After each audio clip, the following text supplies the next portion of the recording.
I heard things from my dad like, oh, there is no value to a female child. One day I heard my mom say she thinks of her 6 girls, I was the least pretty. Wow. And I had a lot of issues for me. My voice was a problem. They mocked it, they laughed at it, Wow. they abused me with it. So I wanted to sing. But every time I opened my mouth, people would say, hey. When people are singing, no, they open your mouth. In fact, don't. One day my mother made the mistake. She was going for a women fellowship meeting. She took me along with her. She had her tape recorder and she wanted to record all the songs that the women fellowship members would sing, So she gave me the thing so that I'll be pressing press and pause. Together, yes. I did a good job. Yes. I did record and play. Got back home a few days later. My mother was like, where's that my tape recorder? Let me listen to the songs we recorded. Everything was going well until in the middle of the song we just heard one voice. I do you know I can remember the song they were singing. Please, what's on? I was the first to say, Judge me. Who is spoiling this song? You are never actually free until you are free from the fear of the tongues of men. Hey. Never let shame cripple you, even if you made a mistake. Who never make mistakes before? I wonder.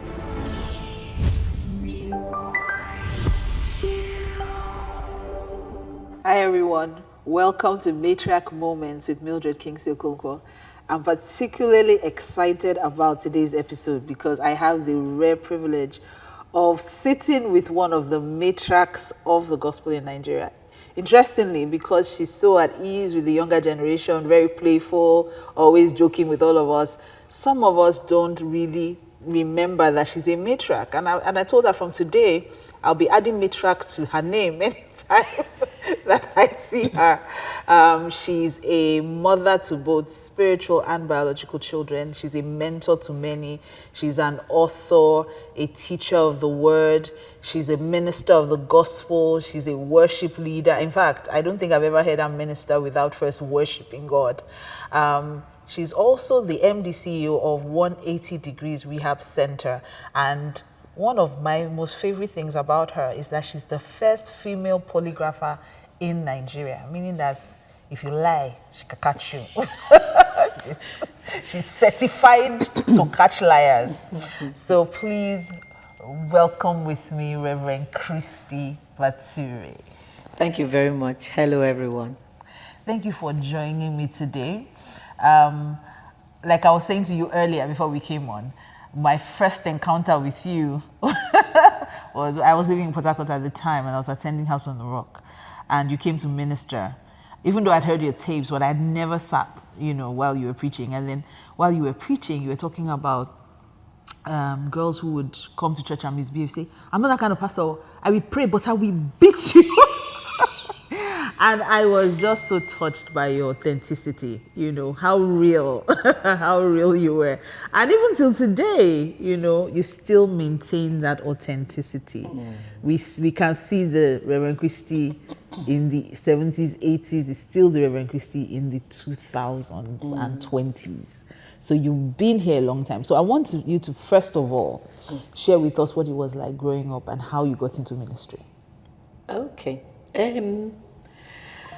Growing up was not a lot of fun because my dad had a lot of children with my mom, and we had a lot of cousins and not so cousins living with us. If we try to trace the connection, we can't find it. But it wasn't that was the problem. It was that my dad was. Let me not say typical, so people don't come for my neck. But he was that kind of father who would go to work, come back, take a nap, and be gone. And he doesn't come back till we're asleep. But most times his trouble will wake us, because when he goes out, he drinks. Then he will come and start making trouble with my mom. So we were always under tension. We didn't know when the explosions would come. We didn't know when the small issues will blow up into big issues. And then I had a lot of issues for me. My voice was a problem. They mocked it. They laughed at it. Wow. They abused me with it. So it made me quiet because I didn't like them making fun or using my voice to abuse me. And then I heard things from my dad like, oh, there is no value to a female child. So all of those were sitting in my heart. And then one day I heard my mom say she thinks of her 6 girls, I was the least pretty. Wow. So those things they shaped who I became. And I found my escape in books. Wow. I started reading from like maybe age 4.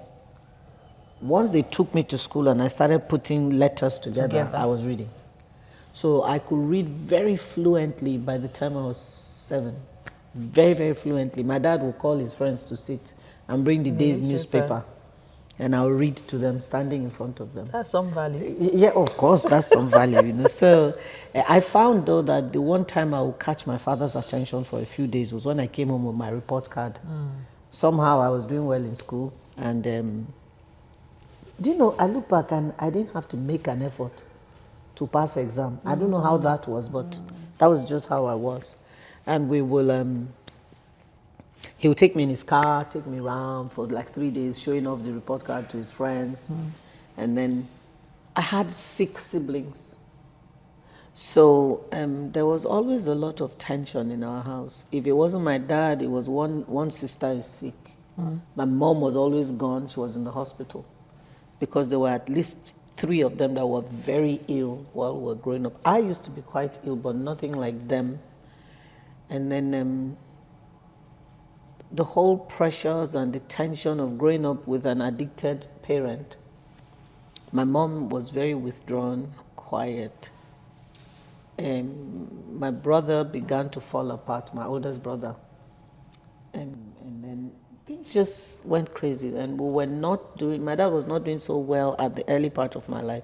Then when I turned like 8 or 9, things changed overnight. My dad was trained in the UK and then he got promoted at work. And then we moved from compound house, face me, I face you kind of house. We moved from there straight into a huge house. We didn't know what to do with the space. It was befitting of my father's status then. In our church, we were one of the first families to have 2 cars. My mom had a car, he had a car. But our house was big. We loved it. We could run around, we could play. It's where I got this scarf. From running around, I hit the glass door and I got that scarf. But so growing up wasn't very fun. Then I had my personal issues. I now, as an adult, I can say that they were demons. I didn't know how they came to hang around me, what gave them the opening. But I would see them sometimes with my eyes wide open. Wow. And then at night I'll be afraid to sleep because I felt if I close my eye, they'll kill me. So But you were not born again at the time. I wasn't born again. I was a child and I didn't used to sleep. So I was very thin. And people used to wonder, she's not the sickest of them, why is she the thinnest? And I couldn't speak to anybody about it. So, because I didn't even know what it was. I just know I was constantly afraid, terrified, worried, you know. So the more I read books, the more I withdrew into myself. There were people who came to our house for many years and didn't know my parents had a child like me. But it's so hard to Connect. The Reverend Christy, who is everywhere, bubbly, energetic, playful, loud, happy, always laughing, always dancing, with that child that wouldn't say a word. Yeah. Because that wasn't my nature. I was constrained. Those things happening were scaring me. Then the things I was hearing from the physical, then the things that were happening in the family was all a cauldron of a lot of not nice things. You know, I look back on my childhood and there are not too many happy memories. Not too many I can refer to. You know, we had moments. My mom would make fun sometimes. We would laugh. She would play with us. My dad was very funny. When he was lucid, it was fun to be around. But you see, pain will overshadow the good moments. Pain will be louder. The pictures will be more vivid. You know, so I was quiet by constraint. Mainly because I didn't like the way they made fun of my voice. Incidentally, it's the voice that has taken me everywhere around the world. Is this same voice. So it just tells you that the enemy sometimes can tell, and he will try to fight and kill it before So it has how a did you chance. discover you could sing? Did I Because discover? you kept the voice. You kept the voice. So how? Music drew me. Music got to my soul, so I loved it. And I would hear people sing, and I'd be like, wow, how can somebody have this kind of voice, you know? So I wanted to sing. But every time I open my mouth, people would say, hey. When people are singing, no, they open your mouth. In fact, don't. One day my mother made the mistake. She was going for a women fellowship meeting. She took me along with her. I was feeling special. I'm the child for the day. She now gave me her tape recorder. You people don't know what tape recorder is, Abi. Oh, you know. Okay, Pastor. We're talking Matriarch Moments. Yes. It's for the younger people. Yeah. So she had her tape recorder, and she wanted to record all the songs that the women fellowship members would sing, you know. So she gave me the thing so that I'll be pressing press and pause together. Yes. I did a good job. Yes. I did record and play. Got back home a few days later. My mother was like, Hi, I have good news for you. Now, are you a wife? You're wondering what exactly does that mean? What am I doing here? I see these little people around me. How do I handle them? What about this man who seems to call my name every 5 seconds, asking me what he wants, what he needs, what can he do, what should he do? If you're one of those people, then you have to be a part of Wife 101 2.0. Now, this is the second cohort. The first one was phenomenal. If you're looking for a community of women who pray together, talk through things, find support for each other, we learn together, grow together, then you have to be in Wife 101. You honestly have to be in Wife 101.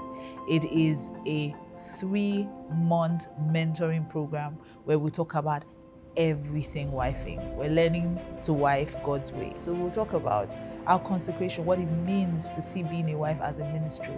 We're talking about what it means to be a helper, how to take care of your children, how to help your husband, how to become the best version of yourself. We'll talk about self-care. We'll talk about your mental health. We'll talk about your physical health. So we have doctors, psychiatrists, mental health specialists. We have a trauma coach. We have parenting coaches. We have a sex therapist who comes on board to make sure that you are enjoying sex, because you should. No more faking orgasms. So please, if you want to be a part of Wife 101, then don't walk, run and sign up today. All the details will be on the screen for how you can be a part of Wife 101 2.0. Trust me, marriage will never remain the same after these 3 months. It will change everything about you. And you get to meet some amazing women along the way who become your sister wives as well. So I'm looking forward to having you in session. So sign up today and get a friend to sign up with you. where's that my tape recorder? Let me Listen to the songs we recorded. Everything was going well until in the middle of the song we just heard one voice. I do you know I can remember the song they were singing. Please, what song? I was the first to say, indulge me. Who is spoiling this song? I was the first to say it. Who is spoiling the song like this? Then it occurred to you. My mother now said, come. Christy, you were the one holding the tape recorder. Did you try to sing? Hey. I just ran away because even me, I was embarrassed. I was shaming for myself. It was bad. So that just sort of put a cap on my attempt to sing. But you know, somehow, I don't know. I went and joined the church choir. I joined the church choir, the children's church choir. By the time I was in primary 5, I joined the senior church choir. But guess what? So because I was the smallest, when we were filing out of the vestry into church, the choir were filing, I'll be in front. My mouth will be moving. But there's no sound. If I make sound, everybody will go off key. So that's how it was. I stayed in the choir till I went to secondary school. I got to secondary school and we used to sing a lot of songs and dance in school. One day, one of my seniors now came to me. I cannot forget, Senior Kende. She came to say, Christy, do you realize you have a good voice? I gave her the look like, If you want to mock me, can you find something else? What is voice? This one that they used to abuse me to. She said, no, you can sing. If she wasn't my senior, I think we would have fought that day because I felt she was just trying to mock me, But more people kept saying it. You have a good voice. Your voice is nice. Your voice is nice. Yeah, I'm like, the biggest shock I had was when they did choir elections and they elected a choir mistress for our school choir. And the principal of our school came and said, no, there's nobody that is choir mistress this session. It's Christy. So I was looking at her like, Ma, do you know what you are saying? Do you know who you are calling to? She said, yeah, you're the choir mistress. You sing good. I'm not that for you. It took many years for me to accept that my voice was worth listening to because of the years of conditioning, being told that that voice was rubbish. So I decided, okay, be singing. And, one of the things that God did for me that I'm still thankful for is how he taught me never to focus on how I sounded, how good I was. He told me to focus on the Holy Spirit. And that it is not the sound of the voice that mattered, it was who was backing the voice. That's so deep. Yeah. That's a very strong lesson for the younger worship leaders. Yes, ma'am. Who backs the voice is what counts, considering what we are doing. That's true. Considering what we're doing. So it was less about my voice, how I sounded, how voice work, how I can't even do trills. I cannot do all those things with my voice. But I had times when I would start singing and demons on their own would leave people's lives. I would start singing, people would get filled with the Holy Ghost. I would start singing, healings would take place. Wow. So as much as I would say that growing up was not like a lot of fun, God's advent into my life made it fun, because now I can look back and realize who I am today is because God took those elements of the chaos around me and made them strengths for me, or turned them into beauty from ashes. So at what point did you now get born again? At what point did I get born again? Okay, so the demons would disturb me. I won't sleep. Then my oldest sister went to secondary school. She went to Federal Government Girls College, Kazauri in Kano State. And she came back talking about Jesus different from how we knew him. My parents took us to church. We grew up in Ekwa Church. And Ekwa Church, as vibrant as Ekwa Church was then, it was not Pentecostal. So we knew Jesus as normal. We prayed. My sister came back with something extra. She was excited about Jesus. She was vibrant. She was talking. She was speaking in tongues. Wow. I'm like, what is this? My dad was like, don't do that one here. But I was drawn.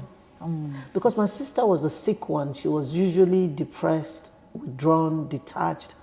But here she is, in spite of the illness. The illness didn't go away. But she had this joy that you saw through, you could see it. So I said, She started talking to me about Jesus. And she took me to a crusade.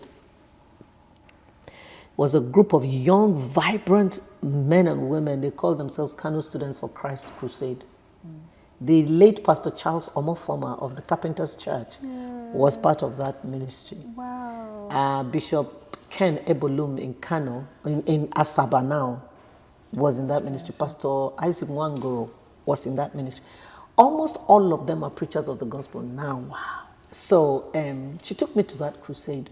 And the truth is, those demons, even when we went to church, they followed me. They used to make noise around me, be jumping around me. I'll be seeing them. So they would distract me. Even if pastor was preaching powerful message, I don't go here. So we went to that crusade. For the first time, after like 10 minutes, I just realized how quiet it was and how I could hear the pastor directly. And I was like, wow, where are they? They're not here. Wow. I heard the pastor. He preached and he made an altar call. I came out, gave my life to Christ. I was 10 years old. Gave my life to Christ. Came out of the crusade ground and saw those demons on a tree. They were waiting for me to come out. But that was the last day I ever encountered them, they ever came around. The last day they kept me from sleeping. I never saw them again. I said, so there's a presence which is peaceful that can drive this nonsense one away. Yes. I will stay with this one. Wow. And that was the mercy of God. You know, it's been 48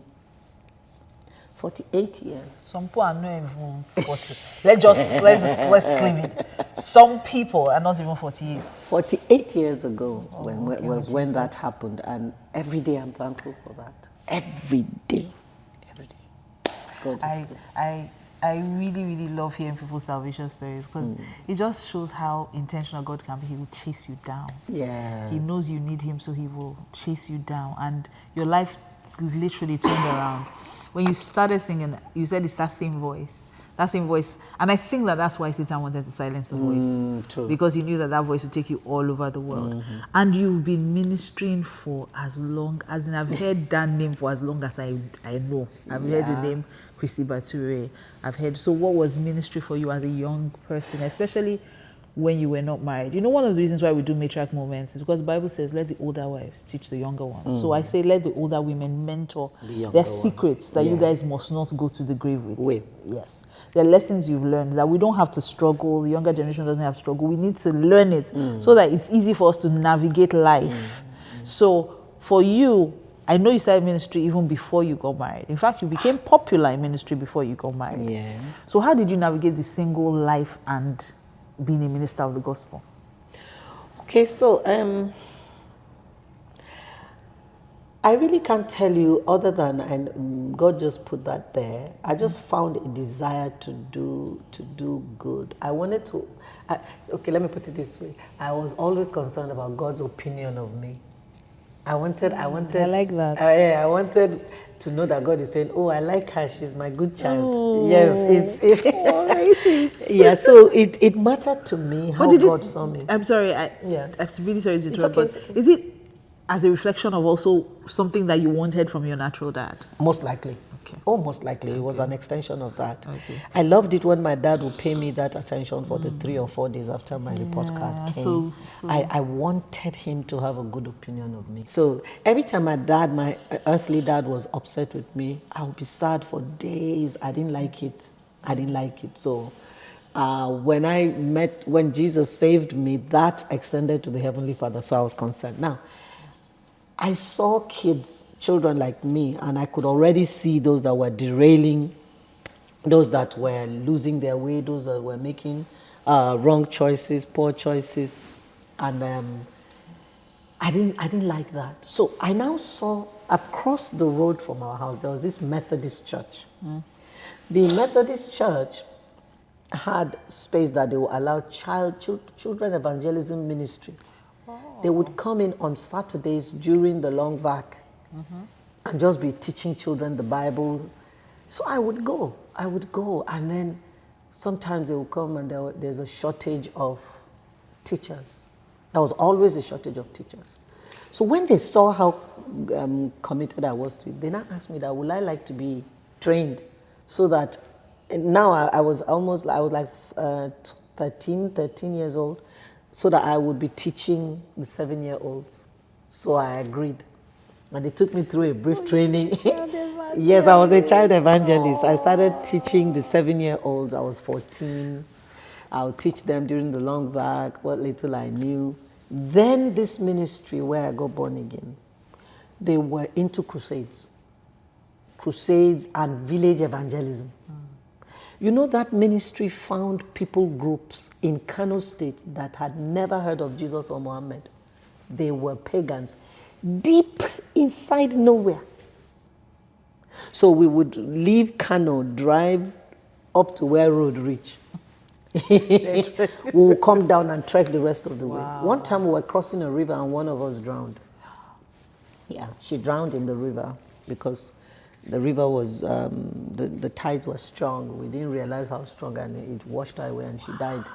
You know, so we would go, and so this is where my teeth into ministry were caught. Most of the people in that ministry were not northerners, so they couldn't really speak Hausa. I was a northerner. I could speak Hausa and I could speak English. So for most of those times, I was the interpreter. Oh my God. I love how the story is building. Yeah, I was the interpreter. And you know, for spiritual things, you can't truly interpret what a person is saying from one language to another effectively unless it passes through your spirit. So you can pick the spirit of what. So this is how God began to train me for ministry. Because I was 14. But I had to hear a man of God preach, take what he's saying in this language and pass on exactly what he's saying to the people. With the spirit of it. Yes, with the spirit of it. So the people will get born again. We went to one village one time, the people said they don't want them, we should go away. And they just came to the chief of the village and said that his father is dying now. And one of our pastors just said, we want to pray for him. And the man said, if you pray for my father and he gets well, we will become Christians. See Jehovah. Mistake. Papa stood up like Peter's mother-in-law. I'm telling you. Straight up. Wow. The whole village became Christian. Then they said, oh, any people are not here, how will we know how to follow God? They gave us 2 of their sons. We took them to Bible school. Oh, God. Paid them through Bible school. They finished Bible school and came back to pastor their people. Oh, my God. Amazing. Oh, God. Those things are gratifying, fulfilling, satisfying. Just hearing it. You know? So imagine you living through it. Yes. I'm just hearing it. I'm excited. Can't tell you one funny thing. So the first time I was going to follow them to the village, my dad was very wealthy, very comfortable. So I packed mattress, I packed everything. When I arrived at our meeting place, from afar, people started laughing at me. When I got there, they're like, what are these things you're carrying? I said, it's my mattress and my cornflakes and my... I'm sorry, you will be around me. They said to me, do you know where you are going? Going there, carry cornflakes. The place we are going to, some of them don't even have mat. They sleep on the floor. You want to carry mattress? Cannot. They took my mattress. They kept it one corner. Like, I don't want to go to this village evangelism again. All my cornflakes, they say, you cannot go and show them that you are better. It's what they give us there, we eat. Hey, PM, I will not lie to you. That first time when they gave me food, I did not eat until I came back. I looked at what they were giving. I'm like, no, I'm not eating this. They were making eye for me. I said, make all the eye. You've already collected my mattress. And I'm the youngest person here. You cannot even pity small child. Okay. But that is how I lost the right to pick and choose food whenever I went anywhere to minister. It trained me for that. The next time I went, I ate what they gave me. I hated every time I ate it. So now I don't have problem going anywhere and they give me any food. If I know that they can't afford anything else, I'll eat it. Like one time I went to one village, Ukanafun, in Akwa Ibom. The story of that story is interesting. I had just come from ministering in Abuja and they put me in Transcorp Hilton. You know this. I was there Tuesday, Wednesday. I preached Tuesday night, Wednesday night. Thursday morning, I caught the first flight out of Abuja to Port Harcourt, dropped this bag, picked up another bag I had asked them to pack, entered the car with some of my children, and we drove to Kanafun. It was Lincoln Navigator that we used. We had passed the village. Before the people say, where are you? They said, I've passed. Wow. It's not a very big... So I came back. Ma, when they took us to where they are calling hotel, the first thing that came to my mind was, how are the mighty falling? From Transcorp Hilton to what is this? My baby was very little then. She looked at the place. I thought you said we are going to hotel. I said, this is hotel. Shut up. She came down from the car and looked at my driver. She couldn't talk to me. She said, Uncle Zodima, in your whole life, don't ever bring me to a place like this again. I held her mouth, so we went inside. Mama, they now took us to the venue of the program. It was a primary school classroom with half wall. Wow. And they had one KVA generator with 2 bulbs, one in front of the classroom and one at the back. And all the insects in Okanafun gathered. Around the bulb. Wow, as I was preaching, they were falling into my dress, biting. So Jesus. I spent the time preaching and doing this. Wow. We now went back to the room. They now brought food. Hey, salobua. Apu, and I don't like her. They wanted to sustain you for 3 days. They call it Mbaluka. It holds you. They brought up the soup. You know, Akwa Ibom people can cook. Yeah. It was afang soup they brought. I love afang soup. Then they now sat down there to fellowship with me as I was eating. I was hoping they would go. So that I would just lick only the soup. They sat down there. So I was now eating and from the other room, because my children were in another room. They off the gen by 8. The hotel. Then they off the gen by 8. So these sacrifices are things that we don't really see. But you don't see young ministers. In fact, you invite them, they give you a list of things they want, things they, So for this younger generation, what would you say? Because I feel like a lot of them jump from Bible school to being apostles, right? So they miss out on this training part. What did it do for you that you think everybody should experience? So let me finish that story. My niece just shouted for them, Mommy, there's Eba under the apple. Hey, if you see the spirit which I pushed the apple away, dug inside the cooler and found Eba. So they said to me, Ma, you don't like apple? I said, no. Why were you eating it? I said, what would you have done if that's all you had? If I said to you, I don't like apple, you now start running to go and live forever. No, thank God there's Eba. I ate that Eba with joy. Now the Eba had more value. Because what you had. But honestly, Ma, the one thing I know that people must start checking and dealing with at this time is their heart. You say you are a minister of God. Where is your heart?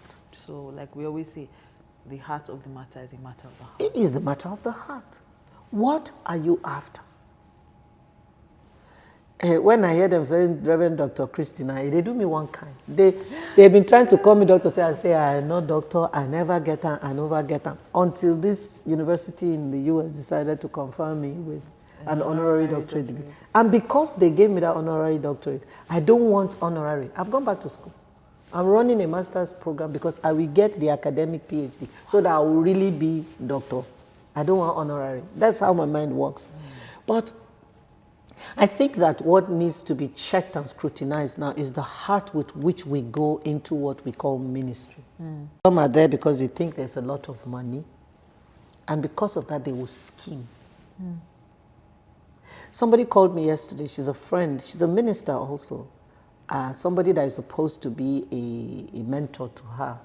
She told me that she's lost comfort in the relationship because the person would just call her, oh, the Lord said you should sow $1,000 now. You must do it now. Because the lady has money. That's why I say she has it. That's why they can tell us. So I said, in that case, me, I have to start to, because all the time you'll be picking my brain, calling me for cancer. The Lord said, right where you are now, you should send me $3,000 now. Don't let the hour pass. She started laughing. What is the motive of your heart? Honestly, PM, I believe that those who are ministers who have been there a long time, who are still relevant, are people whose hearts are in the right place with the Lord. Because you see, when the heart is not right, yes, those things you are chasing after will come quick because you are scheming, you are planning, you are organizing how to get it. But it's a matter of time. So I want us to move a little bit into life and marriage and a lot of other things, parenting.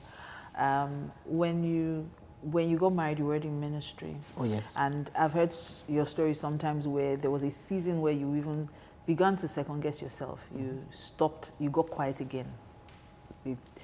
Satan attempted to take your voice again.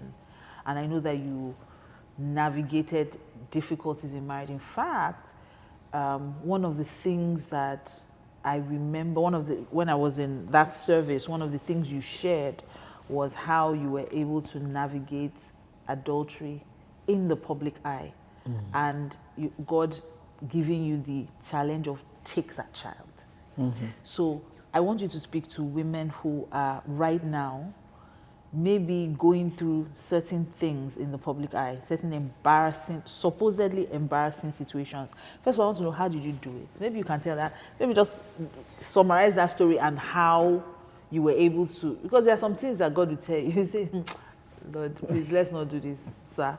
It's like you don't know how it is. It's called your heaven. That's why you're not aware. That how people will laugh at me. People will, and you were Reverend Christy Baturi. You were not just a nobody. You were known. CMPM, if I tell you that some of the decisions I made at that time were conscious decisions, or it was me, I'll be lying. One of the things I felt in that season was profound loneliness. I had no one who had owned her story, who I could run to and say, look, you've been through this. Can you help me? Nobody. So it was me in my own filth and murk, just hoping to come out of the darkness, you know. It was the Lord, it was me just crying before God, just asking him for help. So that was one of my strategies. Help me, God. I'm dying. And you know, God was not nice. You were nice. When I said to him, Lord, I'm dying, he says, that's the only way I can use you. Yes. He was throwing stuff back at me. He was throwing scriptures back at me. I said, why are you pressing your finger on me? I'm not the one who committed adultery. Why is your attention on me? He said, because you are the one upon whom the oil is. Wow. He said, and You go like taking oil, oh. You go, Daddy, you go like hold your oil, sir. Please. you are the one upon whom the oil is. And the only way I can keep the oil flowing is to keep pressing you. Oh, wow. Is to keep the pressure on you. So if you fail in the day of adversity, your strength is small. I'm telling you, PM, scriptures came alive. Hi, I have good news for you. Now, are you a wife? You're wondering what exactly does that mean? What am I doing here? I see these little people around me. How do I handle them? What about this man who seems to call my name every 5 seconds, asking me what he wants, what he needs, what can he do, what should he do? If you're one of those people, then you have to be a part of Wife 101 2.0. Now, this is the second cohort. The first one was phenomenal. If you're looking for a community of women who pray together, talk through things, find support for each other, we learn together, grow together, then you have to be in Wife 101. You honestly have to be in Wife 101. It is a 3-month mentoring program where we talk about everything wifing. We're learning to wife God's way. So we'll talk about our consecration, what it means to see being a wife as a ministry. We're talking about what it means to be a helper, how to take care of your children, how to help your husband, how to become the best version of yourself. We'll talk about self-care. We'll talk about your mental health. We'll talk about your physical health. So we have doctors, psychiatrists, mental health specialists, we have a trauma coach, we have parenting coaches, we have a sex therapist who comes on board to make sure that you are enjoying sex because you should. No more faking orgasms. So please, if you want to be a part of Wife 101, then don't walk, run and sign up today. All the details will be on the screen for how you can be a part of Wife 101 2.0. Trust me, marriage will never remain the same after these 3 months. It will change everything about you. And you get to meet some amazing women along the way who become your sister wives as well. So I'm looking forward to having you in session. So sign up today and get a friend to sign up with you. Scriptures took on real life. But did you have to carry the charge? Well, so there was adultery and then there was a pregnancy. So it was one thing to deal with the reality of the adultery, but to know that a living, breathing human being was going to be the result of that, and I had to live with that. I know that my sanity was threatened. That time I couldn't. Shame was like a kimono. I wore it every day. I became scared to leave my house. Shame can cripple you. Yes. Shame can break you. And one day God said to me, you are not the one who committed adultery. It's not your shame. It takes hearing God to Yes. be able to deal with that, because I work with women who have been through infidelity, and I find that convincing them that there's nothing to be ashamed of is such a hard thing. So you are saying it still requires God, because sometimes it's that encounter with God, hearing him say to you, this is not on you. And us also changing the narrative. teaching our children the way to appropriately apportion responsibility. Okay, what do you mean by that? I'm not the one who committed adultery. Why is the shame mine? It's a subtle thing in society where we shame a woman for her husband's wrongdoing. It's a cultural thing. Even a man, if his wife commits adultery, he feels shame. It's like they're saying, oh, you were not good enough, that's why this person went out. One of the things I try to do when people come to me and one has committed adultery is to trace where they began their sexual struggles from. And most times you find that the issues predate the marriage. Yes. So it's not about how fine you are, how ugly you are, this was going on long before you came into the picture. So I had no one to run to, and in the midst of my pain, I heard myself say to myself, no other woman should go through this alone. Because this pain is too much. So this is the platform upon which I began to speak about my story. And I cannot tell you, Pierre, how many it has helped. It has helped. It makes it worthwhile to put that kind of an ugly story in the public space. Then secondly, God said to me, if you hide, you won't heal. What kind of things God used to tell you, Sha? If no, you can't hide and heal because the power of any struggle is secrecy. It's just like wounds. You must expose it. You must expose it for healing. Air, oxygen will help the healing. So 2 things I hear you say, right? Number 1 is the fact that people need to be a bit more authentic with what we're going through. And I see that a lot of people would not share their story. They will share the pretty side to things they've been through. Because nobody wants to be seen as that person who has failed. And the second thing I hear you say is we should rightly appropriate responsibilities. Now I'm going to take you up on that. Sure. Because I've heard you say, if I catch you trying to spoil somebody's marriage, I will beat you as a woman. So what do we do to the man? Because we're beating the woman, the other woman. Good. But what do we do to the husband? So this is where the gap is. I want to beat that girl so that she will go away, so that the man can face the woman in his life. Then call the them arrest you. Well, the people where they do once they see say beating, they come. They know say they deserve it. But the truth is that these are some of the narratives we must change also. It hurts me when we make the victims responsible for fixing what they didn't break. How can a man cheat on his wife? Let me just use man cheating on wife. She's in the pain of that. And you look at her and tell her that maybe you were not giving him enough sex. It never has anything to do. Maybe you are not respectful enough. You are not submissive enough. So my question is, why is it that when you ask a man, why did you commit adultery? She was not respecting me. She does not cook well. How does that, why is the only response adultery? Why is that your only response to go and find another one? I actually had a conversation with one of the offending parties. I was counseling.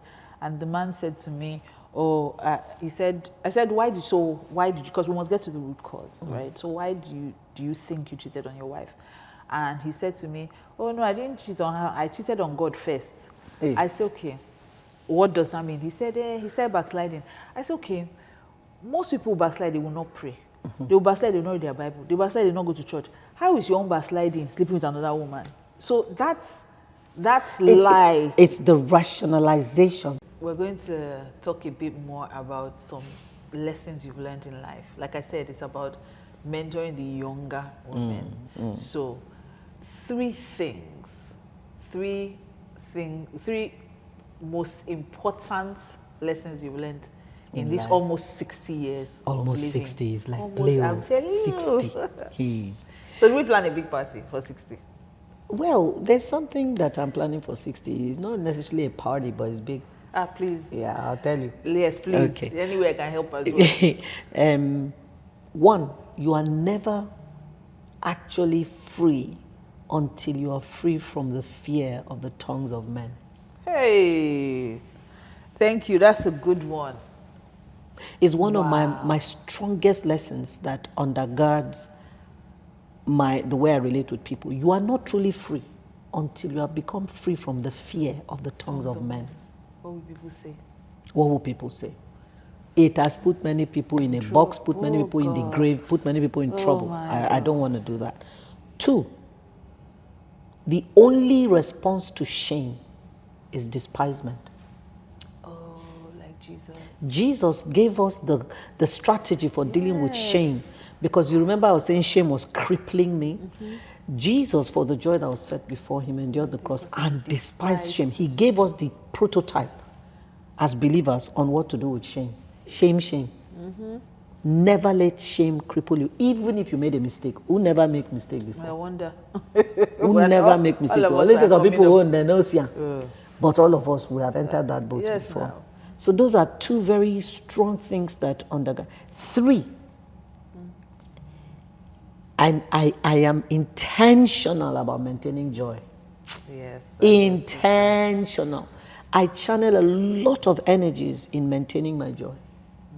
That's where most of my energies go. I choose every day. Joy. Joy transcends happiness. Happiness is happenstance. So I refuse to let happenstances dictate the aura around me. I control it with joy. So those are my three. Very profound, very, very profound lessons. Okay. So, 3 things marriage taught you. Marriage taught me that you think you are perfect until the other person comes into your life and starts showing you how flawed you are. Then you'll be like, it's maybe this. And it's truly you. Yeah. Marriage opens you to seeing you through the eyes of another person. And many times you don't like what you see. True. What you see shocks you because you have such a high opinion of yourself. Yeah. Until somebody else comes into your space and says, You know, it's interesting that you said this. A couple of years ago, I started praying. God told me to start praying one prayer that, Lord, show me what it's like to be married to me. I didn't quite like it. Because imagine being a bubbly, happy person and always coming up with big dreams. I'll say, why? Why are we doing that? How much does it cost? Why must we do it now? Must everything? I was going to say, why? Don't negotiate my dreams. I said, oh God, we're going to price ourselves. Nobody negotiate. So imagine that. Yeah. So you think you, and I thought I was all that on a bag of chips. Like, who wants to marry me? I may love her, may this. Okay. Marriage also taught me how seriously God considers the marriage covenant. As much as we're getting divorced every day, being married and dealing with difficult stuff and having conversations with God showed me how highly God weighs the marriage covenant. It's not a casual thing. It's not a casual thing. Being married taught me about discipline and sacrifice. Discipline and sacrifice in the sense that there were times when I felt, do this man back. Let him also feel the pain of it.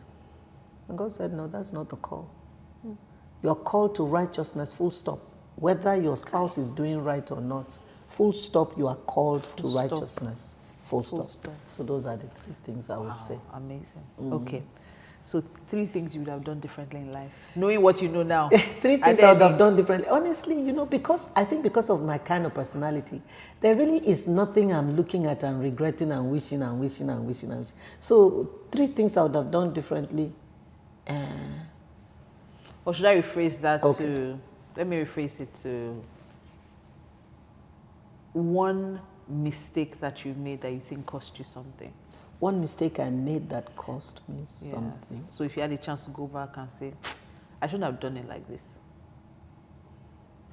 Yes, God will help us recover, but is there anything? Maybe he's choosing to read electrical engineering now. Because was it up to you though? It was up to me, but I was trying to impress my dad.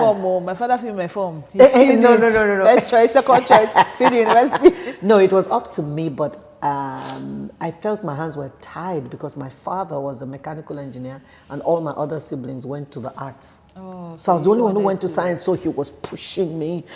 So I did electrical engineering actually for my dad, basically. But that is helping me now because I understand the wirings of electrical, whatever. Now, God took me to psychology, which has to do with the wirings of the human mind. So some things... So you're not a human engineer. I love it. Brain wiring engineer. So electrical engineering helps me there. Some things that happen, they make sense when I look at it from the perspective of wires and short circuits and currents. Yeah, like that. So that's probably the only thing I'll look at and say, okay, there's really, I'm not a person who lives in regret. Once it has happened, okay, now me make mistake, okay, sorry, I don't pass. I'm not going to dwell there. It will mess with my joy. Yes. So that's joy. Yes, that's a good secret to learn. Okay. 3 lessons on parenting. Parenting. Number 1, secrets. There's no perfect parent. You can never get it 100%. You just set a lot of people free. No perfect parent anywhere. Even when your children come and accuse you, you are a bad parent, don't answer them. Don't listen to them. You are doing the best you can with the resources you have. And resources are it's not just money. How were you raised? Who showed you the way? Were you even ever showed the way? And you are doing the best at it. So there's no perfect parent anywhere. 2, children belong to the Lord. Children are first of all yours before they are... children are first of all God's before they are yours.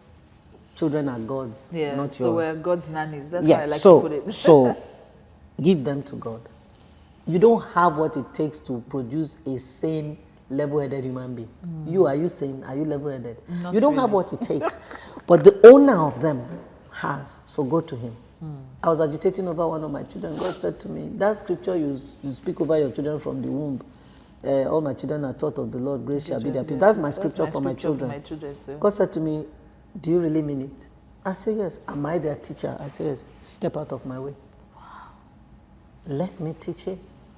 I say, but Lord, he'll make a mistake. He'll destroy his life. And God asked me a question. Who told you that mistake is not part of my plan for him? Hey! See, I kind of like the relationship me and my Jesus have. We are kind of, there's a way he's to pet me. Don't tell me that I had things, sir. What's that? He said to me, Please, who told you mistake is not part of the plan? Who gave you the right to draw a straight line for your child?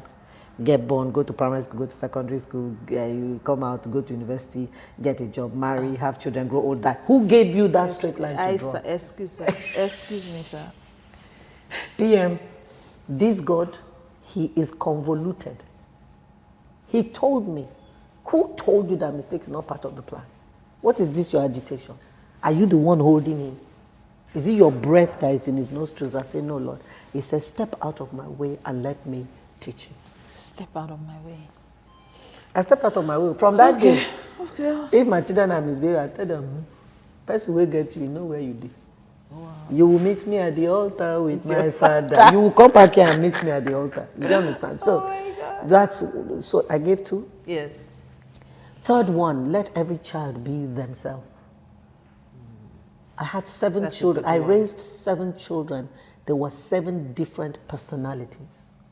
I did better with my younger children than I did with the older ones because I didn't know much with the older ones. Practice. But with the younger ones, I was trying to correct some of and I see the difference in how they approach life. The younger ones have this can-do spirit and they're not afraid, they're not daunted by anything. The older ones will still calculate, over-calculate, they'll still call me mommy. I say, oh boy, don't grow now. Why do you call mommy? Do you understand? So let every child be themselves. Don't lump your children together. Don't compare your children with one another. Even if you have a favorite, never let them know. You will cause problems that you will not be able to control. It's very important. Be attentive, be present, be aware. Don't let your children ever say, mommy's favorite is so-and-so, or daddy's favorite is so-and-so. It's not right. Don't let that happen. Work hard. What else will I be if I wasn't a minister? Yes, if you were not a minister. Traveling content creator. I love traveling, PM. It's one of my God. hobbies. Traveling, especially by road, because I like to see stuff. See, the no, plane. but If you that's don't enter plane, if you don't land, you don't see anything. But by road, oh my God, take your time, see stuff, see antique buildings, see rivers, see. I love it. I would have been a traveling content creator in this age. And you'd have been great at it. Thank you, Reverend Christy. Before I let you go, there's one more thing that just dropped in my heart. I know that you're one of the loudest voices when it comes to confronting addictions and narcissism. In fact, I think you're the first person I heard it from because you were very vocal about it. And a lot of women then realized that, oh, okay, this is something. This is what I'm dealing with. Just didn't know what the name was. And I know that it has been one of your goals to help people navigate those seasons, whether it is getting them into rehab or whether it is just giving them steps to survive, because really there's no treatment for narcissism, but there's a way you can cope or survive or get out, depending on what you decide to do. I wanted to say, what advice do you have for anyone who is living with someone who is either maybe a woman who is married to an addict or who is married to a narcissist? So first of all, just know that it's not about you. It's not about how beautiful you are or how capable you are. No. Jesus Christ. He has his struggle, he's struggling. It's not about you. Don't take on the identity of his struggle. That's one. Two, you need prayer. You need to find your solace in God. You have to turn your attention away from a man and focus it on Christ. Otherwise, you'll lose your mind. Lose your mind, lose yourself, lose your life. You can die physically. So bring if you him down focus from on the that. So pedestal. yes, And put God bring the there. person down from this pedestal And put God there. and put God there. Because really and truly, most of the time, is because we have enthroned Yes. a man in the place where Truly. God should occupy. Truly. So we are devastated because our God has failed. Wow. Hey. The God has failed. The God we enthroned has collapsed. He looks human now. We can't deal Yes, with that. he's a man. There's a God hole in us. We must fill it with something. So you can take a husband or a wife and put them in that God place. Then when they fall on the ground, you can't handle it, because for us, God has to be infallible. God has to be bigger than us. God has to have certain qualities. Now, when you have enthroned a man and he falls short of that, you are devastated. Yes. Because your God has suddenly is not God again. So remove man, put God. If you are a man and your wife is the narcissist or the addict, remove wife, put God. Remove woman, put God. So the first thing is, it's not about you. Two, Second put prayer, God in. yeah. Three, seek help. Yes. That's so Please crucial. seek help. Seek help for yourself first. Because the person struggling may not want help. Oh, for yourself. They may not be first. willing to listen. They are not acknowledging they have an issue. Seek help. Find a support group. Find a counselor. Find a friend. Find somebody who understands what you are struggling with, and find support. One of the greatest tools of Satan is isolation. Once he can isolate you, he can cut you down easily. But if you have a support system, it's not easy for him to cut you down, because there are other voices speaking, not just the voice of your pain. Yes. So seek help. Then try and get the person to accept that they need help. Sometimes you have to do that. So, but please, the most important thing is put God in the center of your heart. He will be enough. He always is. Thank you, Reverend Christy. Thank you so much for spending time with me today on Matriarch Moments with Mildred Kingsley-Okonkwo. So guys, until I bring you another matriarch, we had the pleasure of Matriarch Christy. You're not finished. Anyway, I see you. I'll go find your name, don't worry. We had such a great time. I learned so much. Until we'll come back next time. God bless you.